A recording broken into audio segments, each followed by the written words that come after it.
So hello dear student, কেমন আছো? I hope প্রত্যেকে শুধু ভালো না, ভীষণ ভালো আছো। স্ক্রিনের ওপর একটা প্রশ্ন দেখা যাচ্ছে, তাই না? সো এই প্রশ্নটা প্রথমে আমরা মন দিয়ে পড়বো, বুঝবো, তারপর অঙ্কটা প্র্যাকটিস করবো। ওকে, কি বলেছে দেখো। বলেছে যে আয়তক্ষেত্রের সর্বমোট অন্তঃকোণ ও ত্রিভুজের সর্বমোট অন্তঃকোণ মানের পার্থক্যের অর্ধেক হলো। Option A, B, C, D, চারটা অপশন আছে। ওকে, চলো। আয়তক্ষেত্র মানে আয়তক্ষেত্রের প্রতিটা কোণ কত ডিগ্রি করে? 90 ডিগ্রি করে অন্তঃকোণ, তাই না? হ্যাঁ, ঠিক তাই। এই হচ্ছে আমার আয়তক্ষেত্র, এই কোণটা 90, এইটা 90, এইটা 90, এইটা 90। তাহলে 90কে 4 দিয়ে গুণ করলে কত হয়?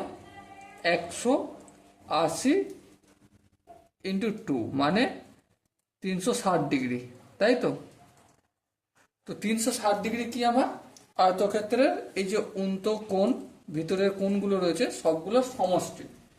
ঠিক আছে, সর্বমোট যেহেতু বলেছে তাই মোটটা করলাম।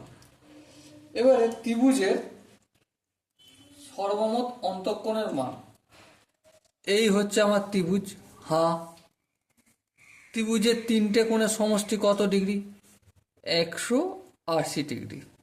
ঠিক আছে, বেশ। এবারে পার্থক্য কত হচ্ছে তাহলে? 360 থেকে 180 যদি বিয়োগ করি, 360 ডিগ্রি থেকে 180 ডিগ্রি যদি বিয়োগ করি কত পাবো? 180 ডিগ্রি পাবো। হ্যাঁ, ঠিক। কিন্তু এটাই কি উত্তর? না, এটা উত্তর নয়। বলেছে কি?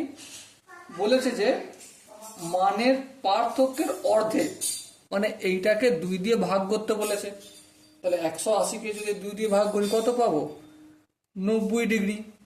তাহলে অপশন এ যেটা রয়েছে ওটাই হবে আমাদের সঠিক অপশন।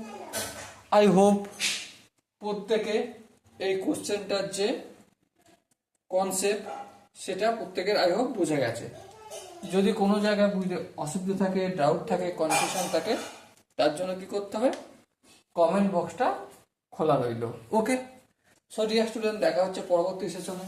ততক্ষণ পর্যন্ত ভালো থেকো, সুস্থ থেকো এবং জয় হিন্দ।